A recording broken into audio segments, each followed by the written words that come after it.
नमस्कार, मैं हूं मनु राजपूत और आप देख रहे हैं सजग समाचार। खास बुलेटिन 41 जिले 41 खबर में आपको अपने जिले से जुड़ी तमाम छोटी और बड़ी खबरें देखने को मिलेगी, जिनका सीधा सरोकार आपसे और आपकी सरकार से है। जिलेवार खबरों की तरफ बढ़े उससे पहले एक नजर डालते हैं आज की बड़ी हेडलाइंस पर। मुख्यमंत्री ने फतेहपुर शेखावटी में 539 करोड़ के विकास कार्यों का किया लोकार्पण व शिलान्यास। जोधपुर में सांसद खेल महोत्सव 2025 का भव्य शुभारंभ, खिलाड़ियों में दिखा जबरदस्त उत्साह। दुजाना गांव में निशुल्क नेत्र चिकित्सा शिविर का हुआ आयोजन, 519 लोगों की हुई जांच। चलिए अब खबरों पर बात करते हैं विस्तार से। डीडवाना में राज्य सरकार के 2 वर्ष का कार्यकाल पूर्ण होने के अवसर पर 2 साल नव उत्थान नई पहचान बढ़ता राजस्थान हमारा राजस्थान श्रृंखला के तहत पर्यटन कॉन्क्लेव हवेलियों से हरियाली तक कार्यक्रम आयोजित किया गया। इस अवसर पर उपखंड अधिकारी श्री विकास मोहन भाटी ने बताया कि राज्य सरकार के 2 वर्ष पूरे होने पर डीडवाना पंच गौरव कार्यक्रम के अंतर्गत एक जिला एक पर्यटन स्थल योजना में चयनित डीडवाना झील पर साफ सफाई अभियान चलाया गया। इस दौरान उपखंड प्रशासन ने सहयोग से अधिकारियों और कर्मचारियों ने श्रमदान कर झील क्षेत्र की सफाई की। फिट इंडिया और खेलो इंडिया की राष्ट्रीय संकल्पना को साकार करता सांसद खेल महोत्सव 2025 का भव्य शुभारंभ क्रीड़ा संगम गौशाला मैदान में उत्साह और देशभक्ति के माहौल में हुआ। कार्यक्रम की शुरुआत उद्घाटन घोषणा और ध्वजारोहण के साथ की गई। इसके बाद तिरंगे रंग के गुब्बारे आकाश में छोड़े गए। मशाल, रिले, मार्च पास्ट और अभिमुख प्रयाण के माध्यम से खिलाड़ियों ने अनुशासन और खेल भावना का प्रदर्शन किया। कार्यक्रम के मुख्य अतिथि शहर विधायक श्री अतुल बंसाली ने खिलाड़ियों को संबोधित करते हुए कहा कि सांसद खेल महोत्सव प्रधानमंत्री श्री नरेंद्र मोदी की विकसित भारत 2047 की सोच से जुड़ा हुआ है। उन्होंने कहा कि इस आयोजन का उद्देश्य युवाओं की खेल प्रतिभा को निखारना, खेल संस्कृति को मजबूत करना और स्वस्थ भारत का निर्माण करना है। माननीय प्रधानमंत्री जी की प्रेरणा से पूरे देश भर में हर संसदीय क्षेत्र में, हर लोकसभा क्षेत्र में सांसद के तत्वावधान में इस तरह की खेलकूद प्रतियोगिताओं का आयोजन हो। पिछले कुछ वर्षों से इस पर काम किया जा रहा था। अब की बार माननीय प्रधानमंत्री जी की प्रेरणा से इसको थोड़ा स्ट्रक्चर किया, ऑर्गेनाइज तरीके से किया गया। एक सेंट्रल वेबसाइट पर, पोर्टल पर देश भर में सभी संसदीय क्षेत्रों में खिलाड़ियों ने रजिस्ट्रेशन कराया था। जोधपुर में भी लक्षाधिक खिलाड़ियों ने उसमें इंटरेस्ट लेते हुए रजिस्ट्रेशन कराया। पंचायत स्तर से लेकर के अब लोकसभा के स्तर तक आने में 1 लाख से ज्यादा खिलाड़ियों ने इसमें भागीदारी की। कल इसका समापन होगा। माननीय प्रधानमंत्री जी का आशीर्वाद, देश भर में इस तरह के आयोजन सभी जगह हो रहे हैं, वहां सब जगह पे प्रधानमंत्री जी का आशीर्वाद मिलेगा, उनका मार्गदर्शन मिलेगा, 2 वे इंटरेक्शन होगा। और मैं ये मानता हूं कि इन टूर्नामेंट्स के चलते हुए बहुत सारे खिलाड़ियों को अपनी प्रतिभा को दिखाने का, अपनी प्रतिभा को प्रकट करने का अवसर मिलेगा। और आने वाले समय में निश्चित रूप से इस प्रतियोगिताओं के आधार पर नए खिलाड़ियों को हम विकसित कर पाएंगे, उनको आइडेंटिफाई कर पाएंगे।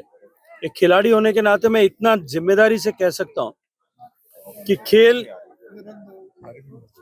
खिलाड़ी जितना प्रैक्टिस से सीखता है उतने ज्यादा मैचेस से सीखता है। जितने ज्यादा टूर्नामेंट होते हैं उतने ही ज्यादा खिलाड़ी विकसित होते हैं। इसलिए अधिकाधिक टूर्नामेंट हो, इस दृष्टिकोण से इस तरह का आयोजन निश्चित रूप से अत्यंत महत्वपूर्ण भी है और आवश्यक भी है।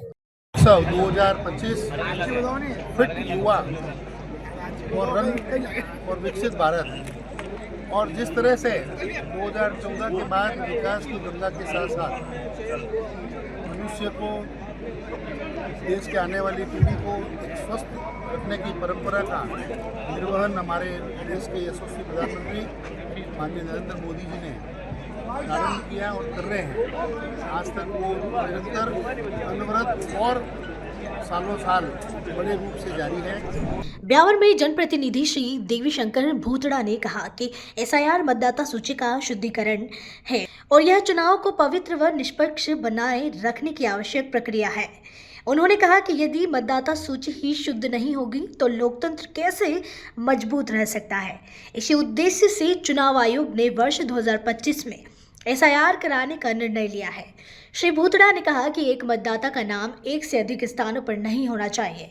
मृत व्यक्तियों के नाम हटाए जाएं और 18 वर्ष की आयु पूर्ण कर चुके युवाओं के नाम मतदाता सूची में जोड़े जाएं। यह प्रक्रिया नई नहीं है। देश की आजादी के बाद से ही समय समय पर एसआईआर होता रहा है। पहला एसआईआर वर्ष 1952 में हुआ था। उस समय देश के प्रधानमंत्री पंडित जवाहरलाल नेहरू थे। दुजाना गांव में निशुल्क नेत्र चिकित्सा शिविर का आयोजन किया गया। शिविर का संचालन कर्नाटक सरकार से सम्मानित सुप्रसिद्ध नेत्र रोग विशेषज्ञ डॉक्टर नरपत सोलंकी एवं सोलंकी आई हॉस्पिटल बेंगलुरु की टीम द्वारा किया गया। शिविर में कुल 519 लोगों की आंखों की जांच की गई और उन्हें निशुल्क दवाइयां वितरित की गई। जांच के दौरान 43 मरीजों को मोतियाबिंद ऑपरेशन के लिए चयनित किया गया। चयनित मरीजों का पाली जिला अंधता निवारण समिति के माध्यम से लायंस आई हॉस्पिटल रानी में निशुल्क ऑपरेशन किया जाएगा। धौलपुर में राज्य सरकार की बजट घोषणा के तहत जिला स्तरीय राज्य युवा महोत्सव 2025-26 का आयोजन किया गया। कार्यक्रम का आयोजन राजस्थान युवा बोर्ड द्वारा शिक्षा विभाग के माध्यम से जिला कलेक्टर श्री निधि बीटी की अध्यक्षता में संपन्न हुआ। इस दौरान जिला कलेक्टर श्री निधि बीटी ने कहा कि यह महोत्सव युवाओं की प्रतिभा को सामने लाने के साथ साथ जिले और राजस्थान की समृद्ध सांस्कृतिक विरासत को नई पीढ़ी से जोड़ने का प्रभावी माध्यम है। उन्होंने प्रतिभागियों को बधाई और शुभकामनाएं दी। दाता रामगढ़ विधानसभा क्षेत्र के पलसाना एवं आसपास के गांव में राजस्थान सरकार के 2 वर्ष पूर्ण होने के उपलक्ष्य में निकाली गई रथ यात्रा का बुधवार शाम पलसाना कस्बे के रामलीला मैदान में भव्य स्वागत किया गया। रथ यात्रा का उद्देश्य राज्य सरकार की जन कल्याणकारी योजनाओं और विकास कार्यों की जानकारी आमजन तक पहुंचाना रहा। कार्यक्रम के दौरान बताया गया कि राज्य सरकार अब तक अपनी लगभग 90% बजट घोषणाओं को धरातल पर उतार चुकी है। इस अवसर पर रथ यात्रा के चालक का साफा और माला पहनाकर सम्मान किया गया। साथ ही सुझाव पेटिका के माध्यम से आमजन से सुझाव भी लिए गए। फतेहपुर शेखावटी के रामगढ़ कस्बे में बुधवार को राजस्थान सरकार के 2 वर्ष पूर्ण होने के अवसर पर मुख्यमंत्री श्री विजयलाल शर्मा ने 539 करोड़ रुपए के विकास कार्यों का वर्चुअल लोकार्पण और शिलान्यास किया। मुख्यमंत्री ने अपने संबोधन में कहा कि प्रदेश में कानून व्यवस्था मजबूत है। कोई भी व्यक्ति कानून तोड़ने का प्रयास करेगा तो उसे उसी की भाषा में जवाब दिया जाएगा। उन्होंने कहा कि हमारी सरकार ने 2 वर्षों में संकल्प पत्र के 70% वादे पूरे किए हैं। उन्होंने महिलाओं के लिए लखपति दीदी योजना, बालिकाओं को साइकिल और स्कूटी वितरण, किसानों के लिए फसल बीमा और युवाओं को सरकारी नौकरियों का उल्लेख किया।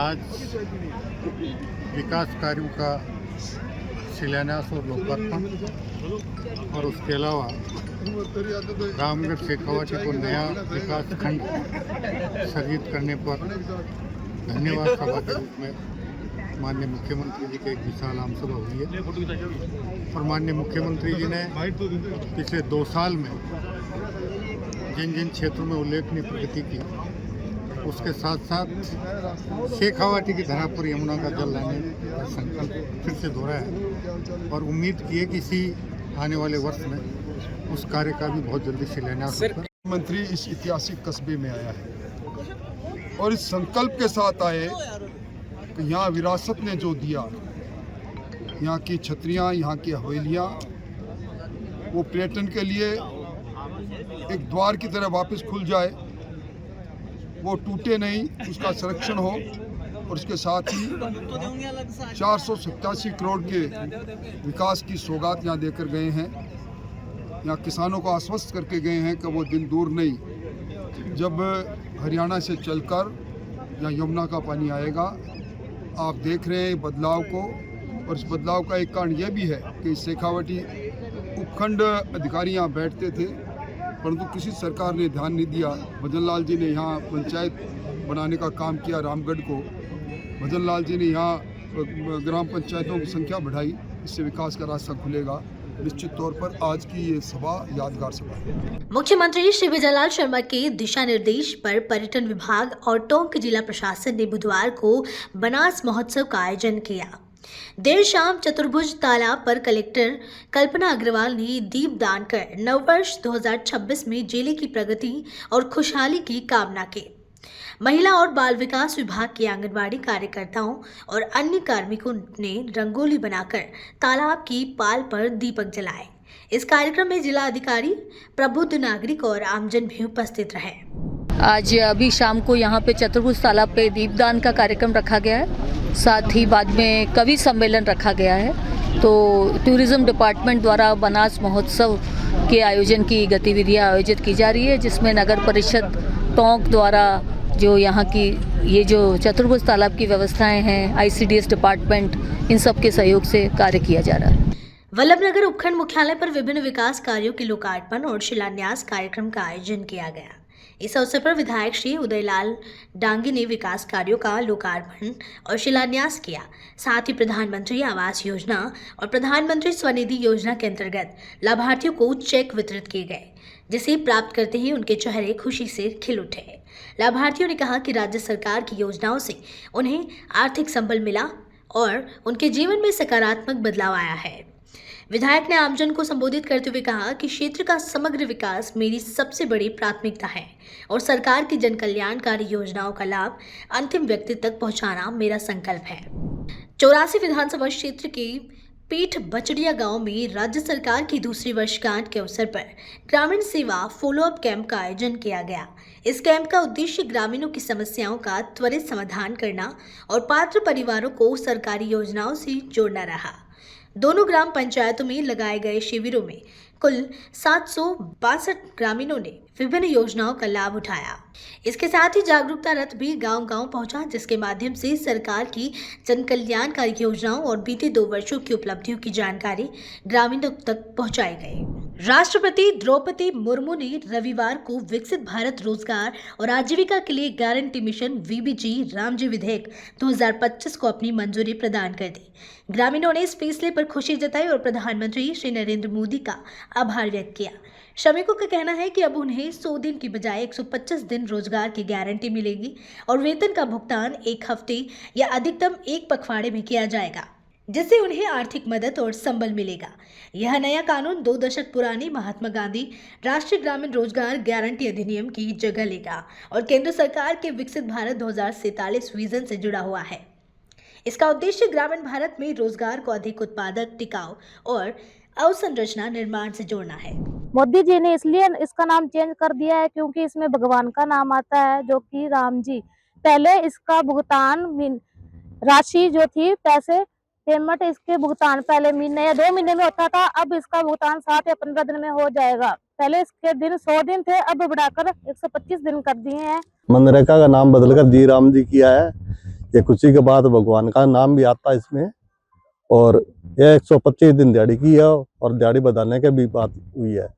जो अच्छा हुआ काम, तो हमारे को बहुत अच्छा, सभी को भुगतान मिलेगा, सभी को फायदा मिलेगा, सभी राजी हैं इसके लिए।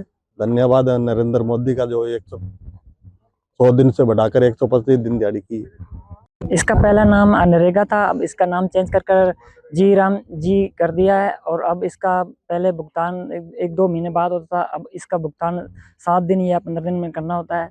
और इसका 125 दिन, पहले 100 दिन थे, अब 125 दिन कर दिए हैं। केंद्र सरकार द्वारा महात्मा गांधी नरेगा योजना के विकल्प के रूप में विकसित भारत गारंटी फॉर रोजगार आजीविका मिशन ग्रामीण का विधेयक पारित किया गया है और अब यह धरातल पर कार्य अमल में लाने की प्रक्रिया चल रही है। इसमें प्रमुख बातें जो आई हैं, उनमें पहले हम 100 दिन का रोजगार ग्रामीणों को उपलब्ध करवाते थे, अब इसमें 125 दिन का रोजगार ग्रामीणों को उपलब्ध करवाया जाएगा। रोजगार के विरुद्ध ग्रामीणों को भुगतान की जो अवधि है, वो अवधि घटा करके 7 दिन और अधिकतम 15 दिन कर दी गई है। हर हालत में ग्रामीणों को 15 दिन में भुगतान किया जाना अनिवार्य होगा। मुख्य कार्य जो इसमें करवाए जाएंगे वो कृषि से संबंधित, जल संरक्षण से संबंधित या प्रतिकूल मौसम से निपटने के उपायों से संबंधित कार्यों को प्राथमिकता से ग्राम पंचायत स्तर पर अपनी कार्य योजना में शामिल किया जाएगा। इसके अतिरिक्त इस योजना का सबसे प्रमुख फायदा ये होगा कि कृषि कार्यों के समय, जिस अवधि में कृषि कार्य होते हैं, उस अवधि में राज्यों को ये विकल्प दिया गया है कि वे 2 माह इस योजना के कार्यों को स्थगित रख सकेंगे। मेड़ता रोड नगर पालिका सभागार में आयोजित 9 दिवसीय शहरी सेवा शिविर का समापन समारोह संपन्न हुआ। इस अवसर पर अधिशासी अधिकारी श्री हरेंद्र चौधरी ने लाभार्थियों को भूमि पट्टा और जन्म मृत्यु प्रमाण पत्र वितरित किए। राज्य सरकार के आदेश पर आयोजित इस शिविर में मेड़ता रोड नगर पालिका क्षेत्र के सभी 25 वार्डों के लोगों को AWS प्रमाण पत्र, प्रधानमंत्री निधि सड़क निर्माण और विद्युत अनापत्ति प्रमाण पत्र भी प्रदान किए गए। इस शिविर के माध्यम से नगरवासियों को सरकारी योजनाओं का लाभ सीधे और सुविधाजनक तरीके से उपलब्ध कराया गया, जिससे उनके जीवन में सहजता और सुविधा आई। सुशासन सप्ताह एवं राज्य सरकार के 2 वर्ष पूरे होने के उपलक्ष्य में केवलादेव राष्ट्रीय उद्यान परिसर में विशेष स्वच्छता अभियान आयोजित किया गया। इस अवसर पर जिला प्रशासन अधिकारियों, जनप्रतिनिधियों और सामाजिक संगठनों के प्रतिनिधियों ने मिलकर उद्यान की सफाई की और प्लास्टिक कचरे को एकत्रित किया। इस अवसर पर जिला कलेक्टर श्री कमर चौधरी ने कहा कि प्लास्टिक पर्यावरण, पक्षियों और वन्य जीवों के लिए हानिकारक है। इससे मृदा की गुणवत्ता प्रभावित होती है और जल भराव जैसी समस्याएं उत्पन्न होती है। उन्होंने आमजन से अपील की कि वे भरतपुर के पर्यटन स्थलों को स्वच्छ और सुंदर बनाए रखने में सहयोग करें। राज्य सरकार के निर्देश थे 2 साल पूरे होने के उपलक्ष्य के बीच पर्यटन दिवस के ऊपर जो पंचगोरव जिले का है, जो केवलादेव नेशनल पार्क है, वहाँ पे साफ़ सफाई अभियान का रखा था। जितना भी बाहर हाईवे के ऊपर प्लास्टिक और ये कचरा जो फैला हुआ था उसको उठाने का प्रयास किया है और एक मैसेज देने का प्रयास किया है कि जितने भी टूरिस्ट आएँ, यहाँ के लोकल्स आएँ, वो प्लास्टिक ना फैलाएं और अपने शहर को साफ रखें। प्लास्टिक आँख को भी चुभता है, पर्यावरण को भी चुभता है और एक संदेश भी हमारी तरफ से कि प्लास्टिक का कम से कम इस्तेमाल करें, यथासंभव ना करें और खुले में फेंके नहीं, ऐसी जगह फेंकें जहाँ से नगर निगम या कोई भी एजेंसी उसको बीन सके, उठा सके इजीली और अपने शहर को साफ रखें। राजस्थान सरकार के निर्देश पर अतिरिक्त मुख्य सचिव श्री भास्कर ए सावंत भुसावर उपखंड क्षेत्र के दौरे पर पहुंचे और ग्राम पंचायत दिवली के गांव बोराज में विधायक निधि से हुए विकास कार्यों का निरीक्षण किया। इस दौरान उन्होंने बंद की पाल सहित अन्य कार्यों का अवलोकन किया और अधिकारियों से प्रत्येक परियोजना की विस्तृत जानकारी ली। निरीक्षण के दौरान अतिरिक्त मुख्य सचिव ने कार्यों की गुणवत्ता और प्रगति की समीक्षा की तथा रिपोर्ट उच्च अधिकारियों को प्रेषित करने का निर्देश दिया। उन्होंने उपस्थित ग्रामीणों से भी विकास कार्यों को लेकर प्रतिक्रिया ली। महाराजा सूरजमल स्मृति समारोह का 2 दिवसीय भव्य आयोजन केवलादेव पक्षी उद्यान की दीवार पर लोक कलाकारों की नृत्य प्रस्तुति के साथ शुरू हुआ। कार्यक्रम की शुरुआत किला स्थित गायत्री शक्तिपीठ में पवित्र यज्ञ से हुई, जिसमें शहर के गणमान्य नागरिकों ने आहुति देकर देश प्रदेश में शांति, समृद्धि और खुशहाली की कामना की। इस दौरान राजकीय संग्रहालय में राधा कृष्ण और महापुरुष पोशाक प्रतियोगिता का आयोजन किया गया। बच्चों ने भगवान श्री कृष्ण, राधा और स्वतंत्रता सेनानियों की पोशाक में कदम ताल करते हुए सुंदर प्रस्तुति दी, जिसे देशी विदेशी पर्यटकों और नागरिकों ने खूब सराहा।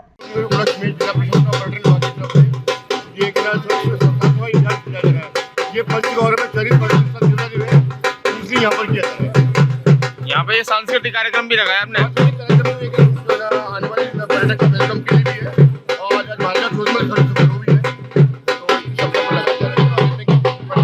लगाया।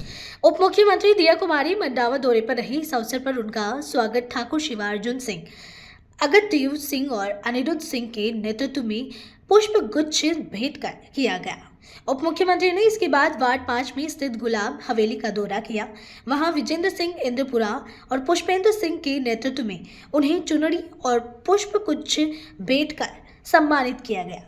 दिया कुमारी ने हवेली में बनी भित्ति चित्र कलाकृतियों का अवलोकन किया और मंडावा को स्मार्ट सिटी एवं पर्यटन के क्षेत्र में और प्रोत्साहित करने की बात कही।